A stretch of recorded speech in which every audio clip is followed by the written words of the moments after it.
Ya, baik. Selamat malam, Bapak, Ibu, dan saudara-saudari sedama. Sukihoto, Namo Buddhaya. Pada hari ini kita akan melanjutkan topik kita yang kemarin, yaitu mengenai Aditana Parami ya. Aditana Parami yang kita akan bahas pada hari ini adalah apa sih itu tekad. Kita sudah membahas kemarin mengenai bagaimana cara Anda untuk mengembangkan rasa semangat. Nah, tetapi tentunya selain rasa semangat yang kita punya, kita juga harus memiliki tekad ya. Tekad. Tanpa tekad, semangat kita nggak ada. Ya, tekad ini yang kita akan bahas pada hari ini.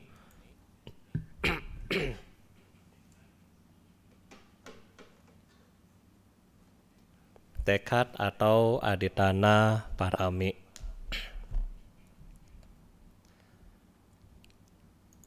Ya, jadi tekad atau Aditana Parami ini banyak yang kita selalu bilang bahwa inilah dream book Anda, Bapak Ibu ya. Kalau kita mau mencapai sesuatu, biasa Anda bikin suatu perencanaan, suatu harapan ya. Jadi ini seperti adalah Aditana Parami. Nah, ketetapan hati atau Aditana ini juga tergantung ya. Anda mau melakukan segala sesuatu, kita tahu parami ada 3. Ada yang dasar, menengah, dan pada akhirnya adalah yang paling tinggi. Mungkin pada dasarnya Aditana Parami yang biasa-biasa. Mungkin Anda akan memikirkan bahwa semoga dengan saya melakukan kebaikan ini, saya berbahagia. Semoga dengan saya melakukan kebajikan ini, saya menjadi kaya. Semoga dengan saya melakukan kebajikan seperti ini, saya bisa lulus kuliah. Semoga dengan kebajikan saya ini, saya dapat pacar, dan seterusnya. Ya, jadi ini adalah tingkatan dasar yang paling rendah dari Aditana Parami. Aditana Parami yang kedua, semoga dengan kekuatan kebajikan yang saya perbuat, misalnya leluhur saya terlahir di alam bahagia. Semoga dengan kekuatan aditana yang saya lakukan, semoga saya lahir di surga. Ya. Dan yang paling tinggi adalah semoga dengan kekuatan aditana saya, maka semoga saya bisa mencapai kebuddhaan demi semua makhluk. Jadi ini yang kita sebut dari Aditana Parami. Nah, sekarang kita akan mulai bahas satu persatu. Aditana Parami yang perlu Bapak Ibu perhatikan adalah bagaimana Anda membuat tekad. Ya. Nah, kalau yang biasa-biasa Bante rasa Bante nggak perlu bahas ya.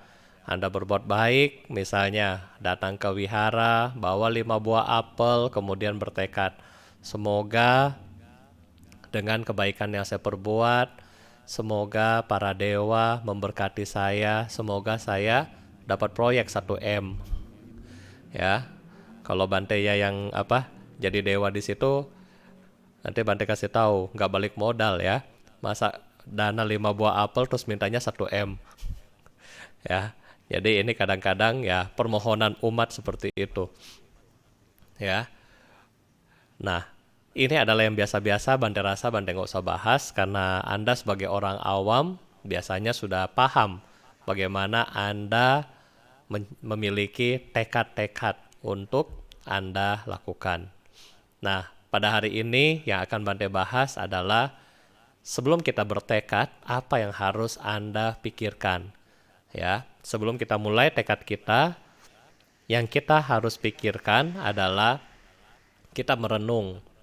Kemarin ketika Anda bermeditasi, Bante mengajak Anda untuk merenung, ya. Apa yang Anda merenung kemarin adalah alam-alam di alam samsara. Ya, kita mulai alam samsara ini kita bagilah menjadi 6 ya. Dari 31 alam kita juga bagi menjadi 6. Yang pertama yang kita selalu kenal adalah yang paling bawah di alam neraka.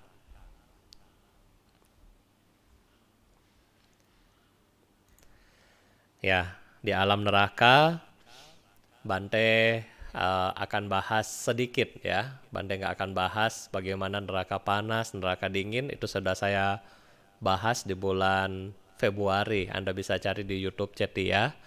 Nah, Anda bisa lihat detailnya bagaimana tentang alam-alam neraka. Alam neraka Bapak Ibu yang kita ketahui bahwa di sini adalah sangat-sangat menderita. Kita yang akan masuk ke alam neraka ini sangat-sangat gampang, di mana ketika kita mempunyai kebencian, ya kan, kita mempunyai kebencian atau yang sering bahasa kerennya dibilang dosa dalam bahasa Pali, ya, dosa. Tapi bukan masalah dosa ya. Kalau masalah dosa ini adalah nama makanan di India. Ya, ini enak kalau di India. Nah, jadi dosa atau kebencian menyebabkan Bapak Ibu bisa lahir di alam neraka. Jadi, kalau Bapak Ibu masih koleksi dosa, masih mengkoleksi kebencian, masih koleksi musuh-musuh Anda, ya takutnya kita bisa lahir menderita di alam seperti ini. Alam neraka. Alam neraka Bapak Ibu ada beberapa tingkatan. Ada yang bilang 8. 8 neraka panas, 8 juga neraka dingin. Ya. Nah, ada teks juga yang bilang 9 panas, 9 dingin. Nah, tetapi dari tingkatan-tingkatan neraka-neraka ini masing-masing ada spesifikasinya. Jadi masing-masing di neraka A Anda melakukan apa? Anda masuk di neraka ini. Neraka B Anda melakukan apa? Anda masuk di neraka ini dan seterusnya. Ini pun kalau kita kaitkan dalam Winaya yang Bante sudah jelaskan kepada Anda kemarin, kan para biku punya Winaya kan, dari Parajika, terus Sang Hadisesa dan sampai di bawah. Nah, masing-masing kalau kita melanggar, kita juga akan masuk ke dalam masing-masing neraka yang tadi, ya. Jadi neraka yang paling dasar, yang paling bawah adalah satu neraka, di mana neraka ini dibilang Bapak Ibu ya, untuk mengkasih Anda gambaran, dibilang neraka ini adalah yang paling tidak panas. Neraka paling tidak panas, ya. Kondisinya bagaimana? Kondisinya makhluk-makhluk yang akan lahir di sana, dia akan masuk ke dalam satu seperti lempengan logam yang begitu besar. Lempengan logam ya. Mungkin kalau Anda bayangkan seperti lempengan penggorengan martabak ya, lebar kan? Ya. Nah, di dalam lempengan ini suhu dari lantai ya, suhu dari lantai ini paling sedikit sekitar 900 Celcius. Ya, 900 Celcius. Jadi ketika kita lahir di situ, suhunya sudah 900 Celcius. Kita aja mungkin di Jakarta 36 Celcius sudah nggak kuat ya. Kita ke India mungkin 42 Celcius nggak kuat. Nah, ini Anda lahir di situ 900 Celcius. Kemudian apa yang terjadi, Bapak Ibu? Ketika Anda lahir di sana, tentunya Anda tidak mempunyai baju. Ya, Anda nggak mempunyai baju, Anda juga tidak dilengkapi dengan baju anti panas. Jangan Anda harap, oh saya lahir di neraka, nanti suruh anak bakar ya, bakar hazmat ya. Jadi baju yang buat pemadam kebakaran, terus ada sepatu yang anti api, dan seterusnya. Nggak bisa ya. Jadi ketika kita masuk di alam ini, kita seperti orang yang telanjang, dan tidak ada sepatu anti api. Sehingga di alam ini apa yang terjadi Bapak Ibu? Anda mau duduk salah, Anda mau jalan salah, Anda mau tiduran juga salah. Ya, karena lantainya begitu panas. Di alam yang paling rendah ini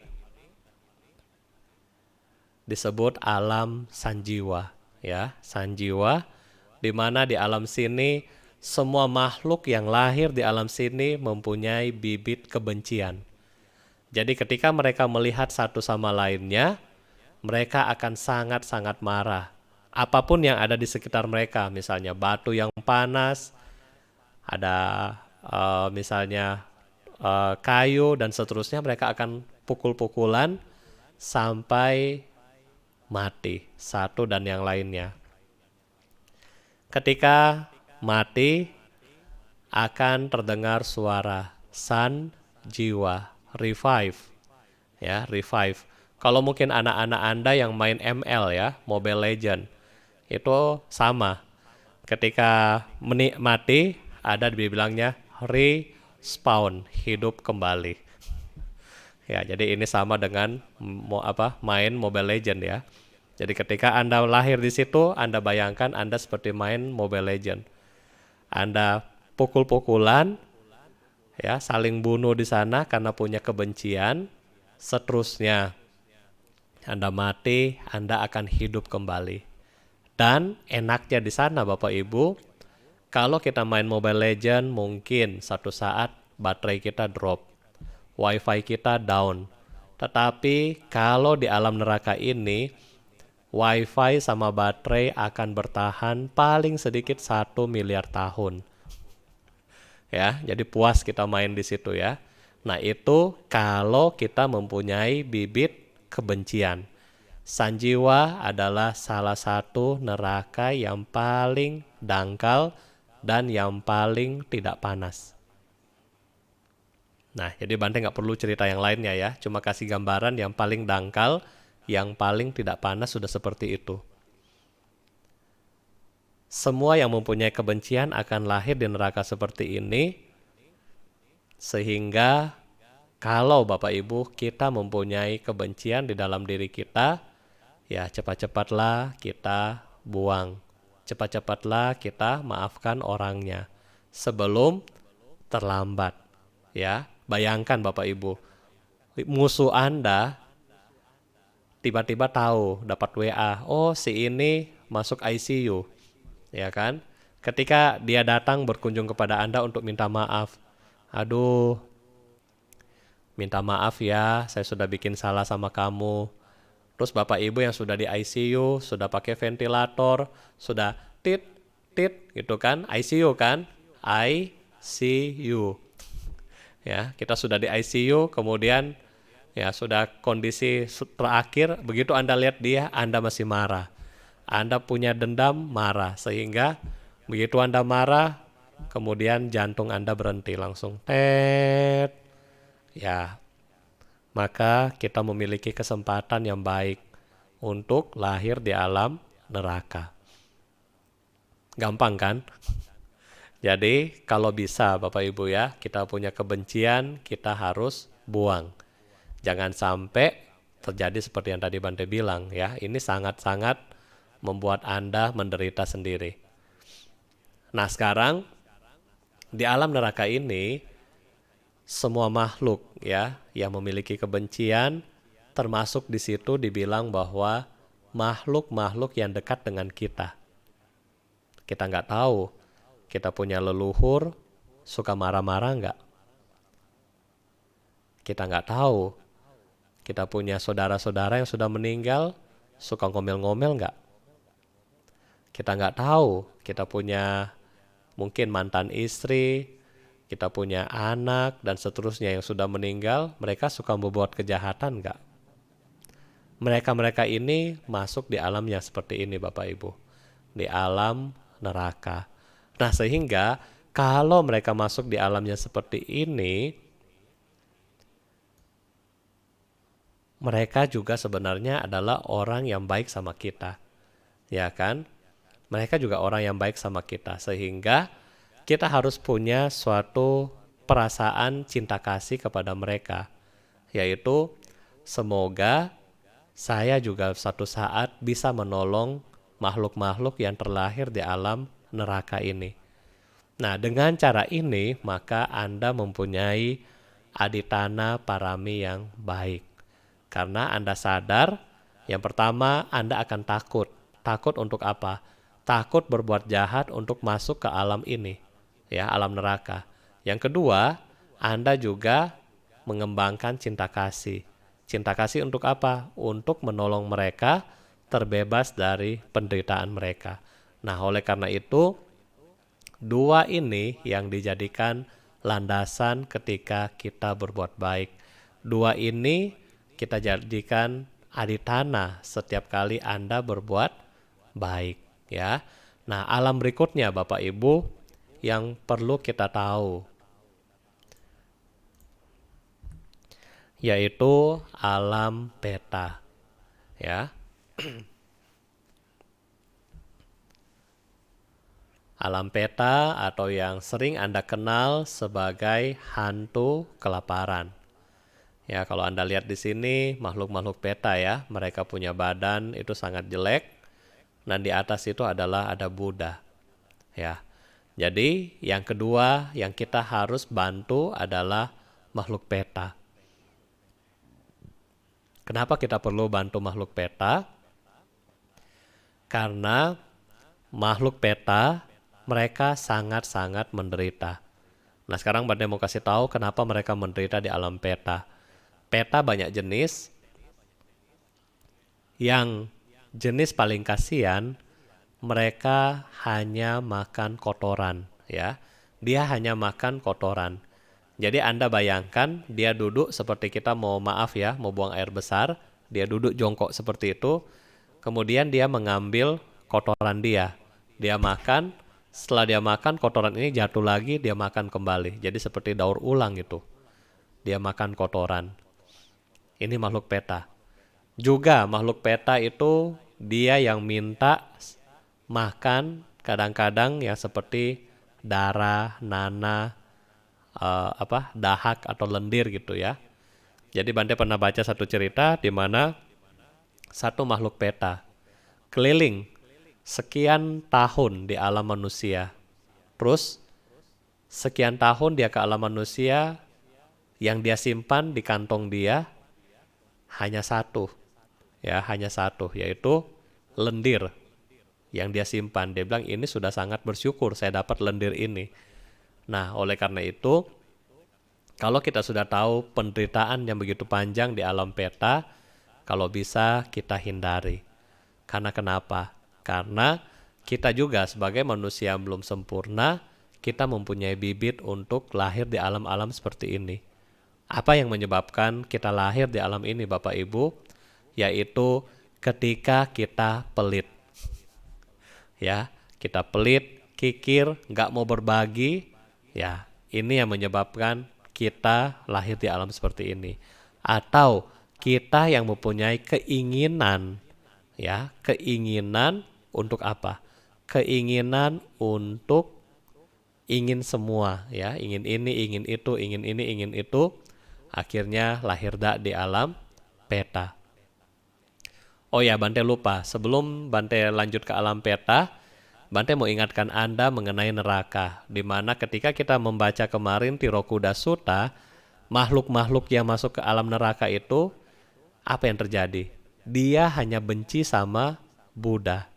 Kemudian dia korupsi makanannya untuk persembahan kepada Buddha, dan pada akhirnya mereka karena mempunyai kebencian lahir di alam neraka, ya. Setelah dari alam neraka, makhluk-makhluk tersebut lahir di alam beta. Di alam beta, Bapak Ibu, karena mereka memiliki gizi yang sangat sedikit, sangat sulit untuk memperoleh air, makanan, sehingga dikatakan badan di alam beta ini seperti pohon palem yang terbakar. Badan mereka begitu tinggi, jangkung tapi kurus, ya kan? Karena gizinya kurang. Atau kalau misalnya kita bilang organ-organ badannya juga nggak sempurna.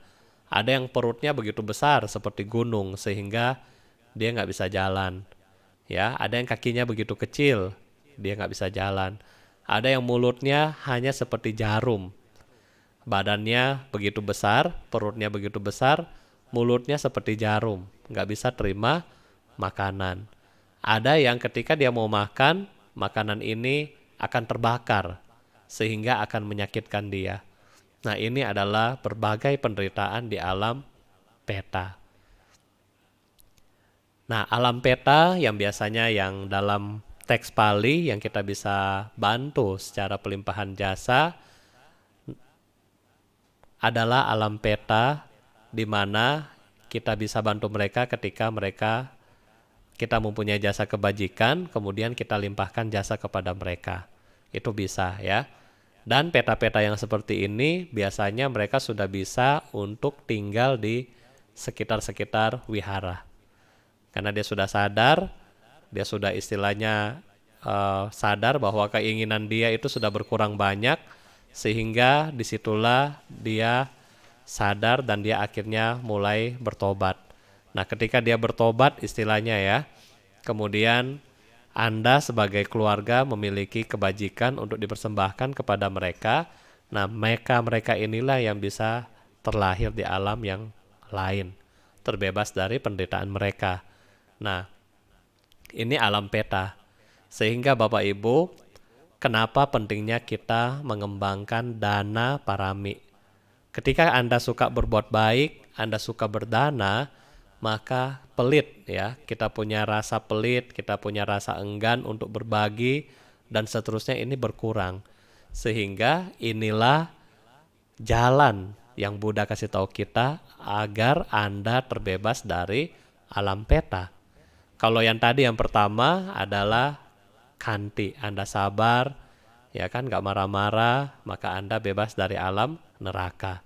Jadi kita melihat apa yang Buddha ajarkan kepada kita, khususnya dalam parami, kalau Anda jalankan, Anda sendiri tidak akan masuk ke alam itu, Bapak Ibu. Ya, jadi luar biasa nggak apa yang Buddha ajarkan kepada kita. Sehingga ini yang kita harus praktekkan di sehari-hari. Nah, alam peta sama. Kita juga harus memiliki dua pandangan di sini. Yang pertama, kita sudah tahu nih, kita berusaha untuk tidak lahir di alam itu. Karena alam ini adalah alam sangat menderita, ya kan? Mau makan nggak bisa, mau minum nggak bisa, semua keinginan nggak bakalan terpenuhi. Inilah alam peta. Oleh karena itu, kita yang masih hidup sebagai manusia, kita yang sudah mengenal Dhamma, kita jangan sampai ke alam ini. Nah, kalau kita jangan sampai ke alam ini, kita harus ya sebaliknya yaitu melakukan perbuatan baik ya, seperti berdana. Dan ketika Bapak Ibu mulai sadar bahwa hasil dari perbuatan baik kita juga perlu mengingat bahwa saudara-saudara kita, kerabat kita, orang-orang yang baik di seluruh kehidupan kita, mereka juga lahir di alam peta. Sehingga itulah kita akan berbuat baik untuk mereka. Tahun 2017 apa 16 dulu ya, 2016 kalau nggak salah, saudari Meta ya. Jadi saudari Meta datang ke Cetia, kemudian orang-orang Cetia bawa foto, kasih lihat foto leluhur yang sudah meninggal. Kira-kira ini ada di mana gitu ya. Dari sekitar 60 orang yang bawa foto, 3 lahir di alam surga, 3 kembali jadi alam manusia, sisanya di alam sini Bapak Ibu ya. Jadi dari 60 orang yang meninggal, leluhur ya, 3 surga, 3 manusia, sisanya di alam peta. Ya, jadi ini yang kita harus kasihan ya. Kita harus benar-benar merenung bahwa mereka-mereka karena tidak tahu Dhamma, leluhur-leluhur kita nggak tahu Dhamma, nggak tahu berbuat baik, ya kan? Nah, sehingga inilah yang menyebabkan mereka-mereka ini lahir di alam-alam seperti ini.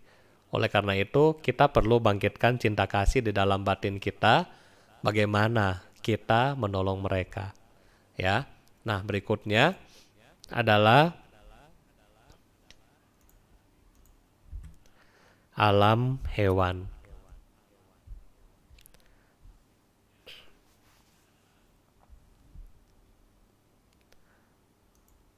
Ya, kalau misalnya alam neraka dan alam tadi kita bilang alam peta atau alam hantu kelaparan, kita mungkin nggak bisa lihat.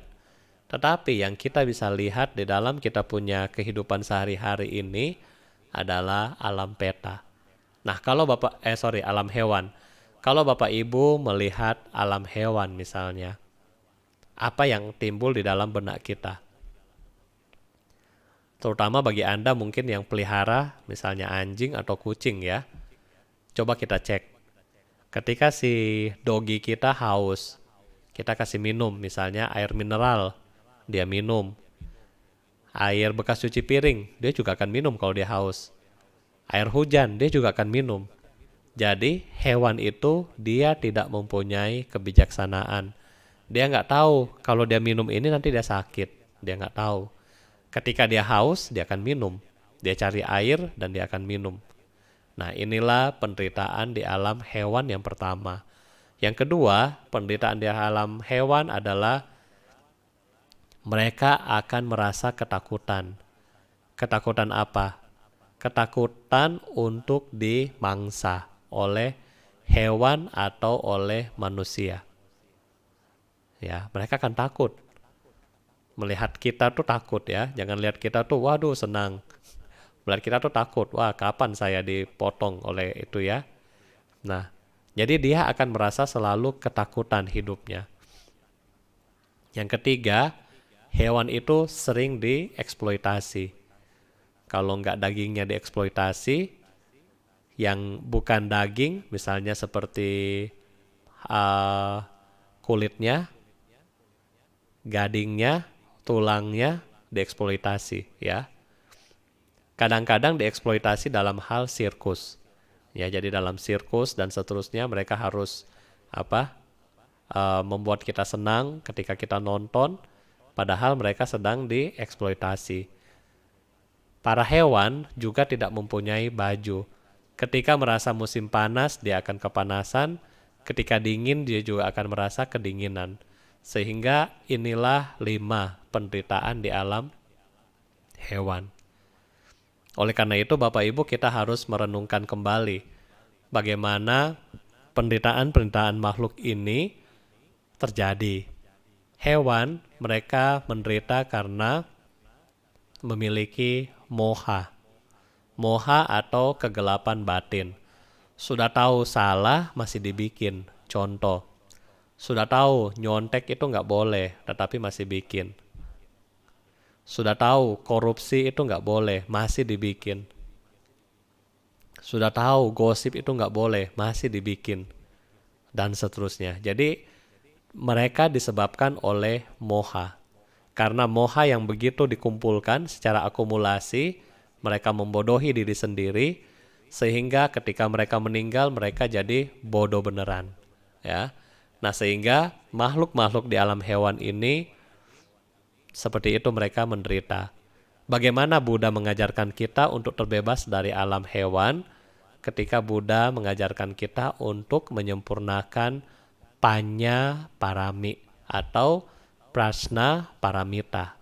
Ya, panya, kebijaksanaan. Sehingga kalau Anda bijaksana, Anda akan terbebas dari alam ini selamanya. Nah, jadi alam hewan kita harus melatih panya, kebijaksanaan di dalam diri kita. Setelah kita memiliki panya, kita juga harus bangkitkan yang kedua, yaitu tekad. Tekad untuk apa? Untuk menolong mereka. Karena makhluk-makhluk di alam ini pun sama. Mereka memiliki ikatan karma dengan kita, mungkin mereka adalah leluhur kita, dan seterusnya. Sehingga kita pun harus menolong mereka ya. Nah, berikutnya, alam yang berikutnya adalah alam asura.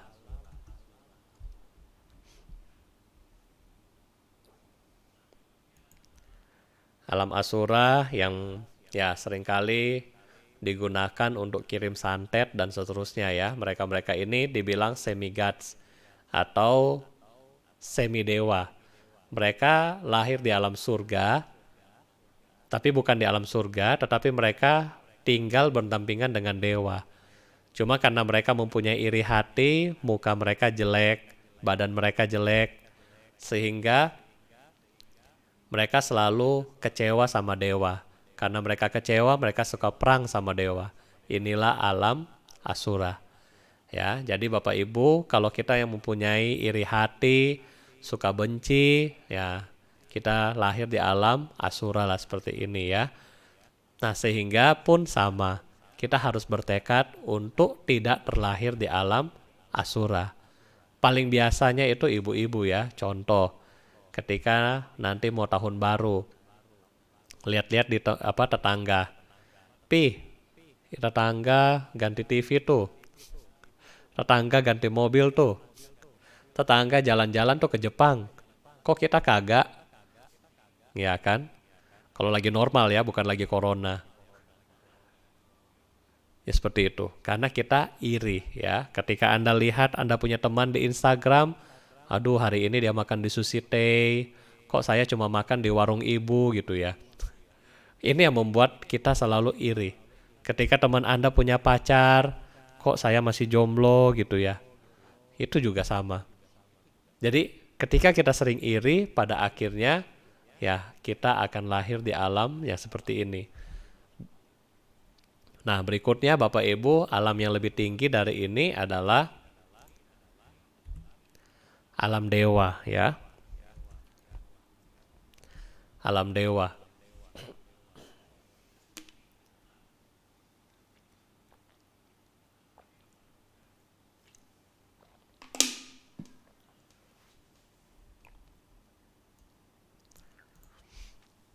Di alam dewa, kita akan mengalami kebahagiaan yang luar biasa Bapak Ibu.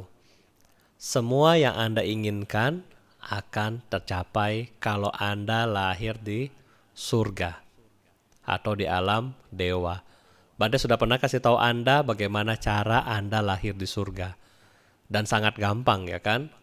Kalau Anda masih ingat, Bante pernah bahas tentang kuda, kodok, sama mata kundali. Ya kan? Mereka bisa masuk surga. Nah Bapak Ibu bagaimana? Masa kalah sama kuda, kuda kantaka?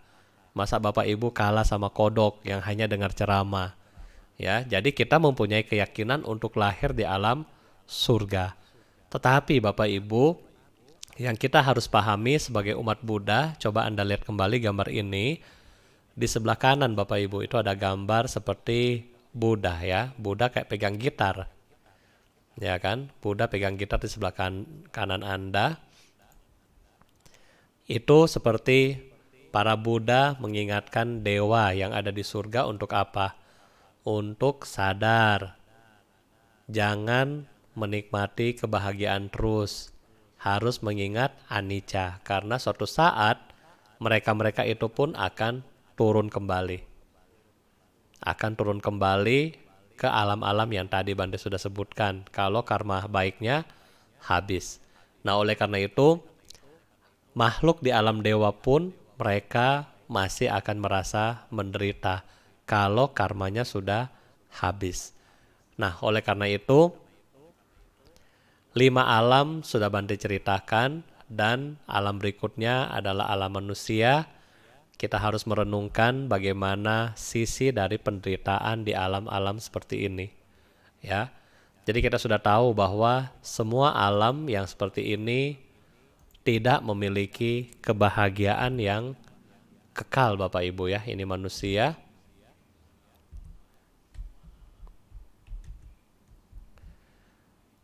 Kita harus sadar bahwa di 6 alam ini tidak ada kebahagiaan yang sejati. Nggak ada. 4 alam yang jelek kita selalu menderita. Neraka, asura, peta, hewan. Kita akan merasakan penderitaan. Alam surga kita selalu merasa bahagia. Tetapi bahagia yang semu, yang tidak kekal. Ketika masa kita sudah habis, kita pun akan kembali ke alam-alam lain. Di alam manusia, kita melihat ada bahagia, ada nggak bahagia.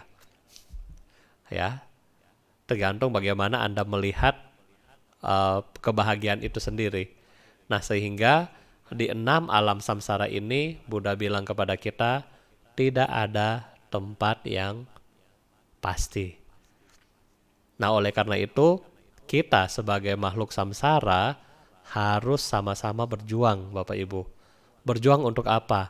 Untuk bertekad membebaskan diri kita dari penderitaan ini, tentunya ya kan?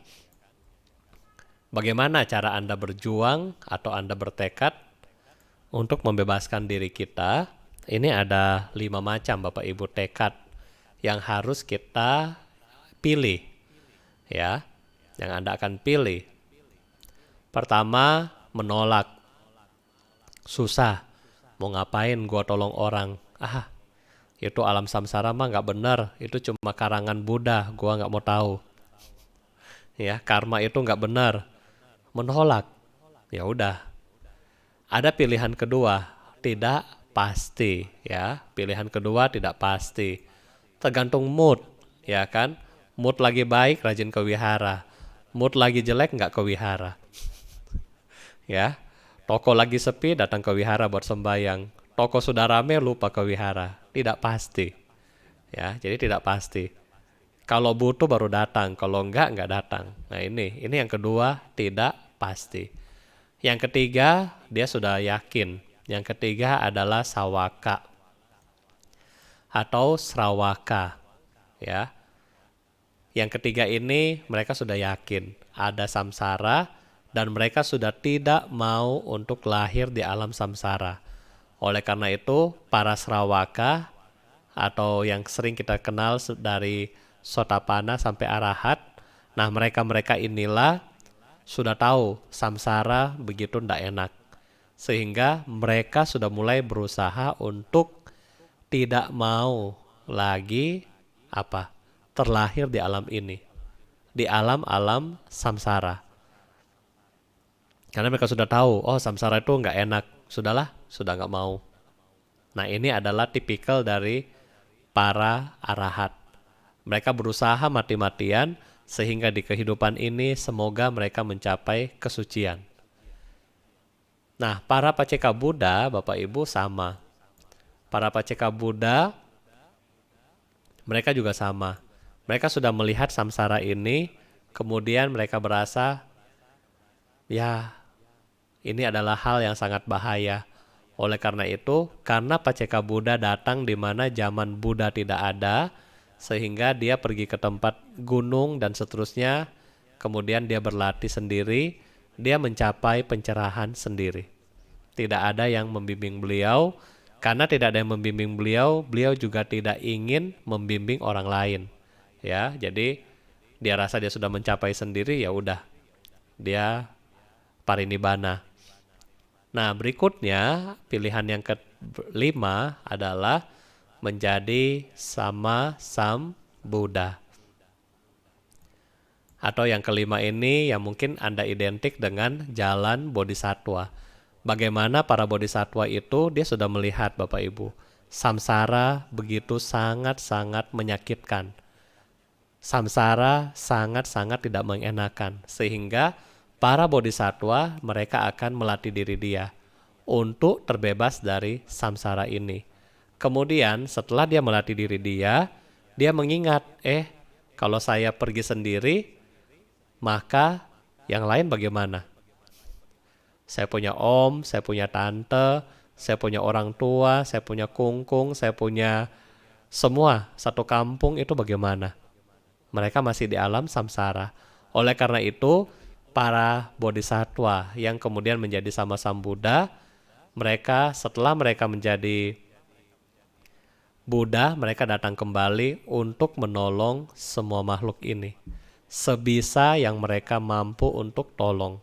Nah, inilah 5 tekad Bapak Ibu yang Anda bisa kembangkan ketika Anda berbuat baik, ya. Bapak Ibu mau pilih yang mana? Terserah. Ya, jadi dari 5, Bapak Ibu mau pilih yang mana? Yang pasti jangan pilih yang pertama sama kedua ya.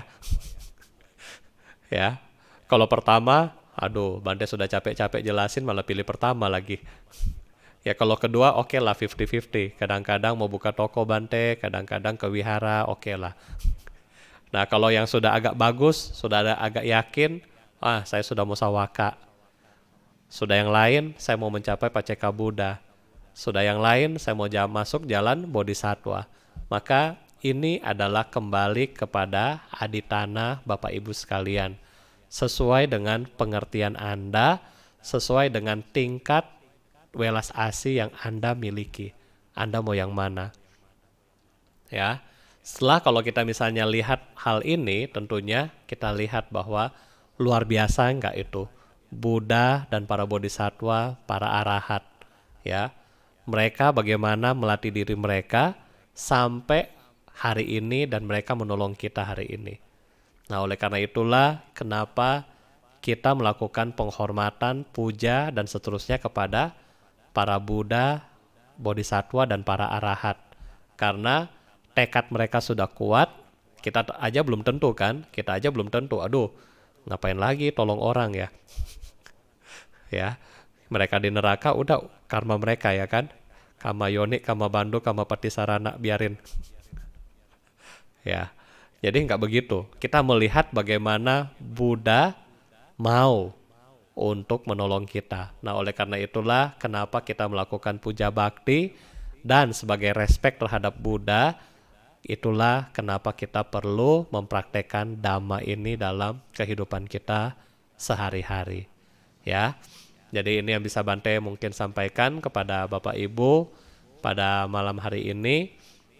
Semoga bisa bermanfaat buat batin kita semua dan semoga dengan tekad yang baik, dengan pemahaman yang baik, dengan semangat yang sudah ada, kita bisa membawa kebahagiaan bagi semua makhluk. Ya, mungkin ini yang bisa Bante sampaikan. Dan saat ini kita akan bermeditasi singkat ya.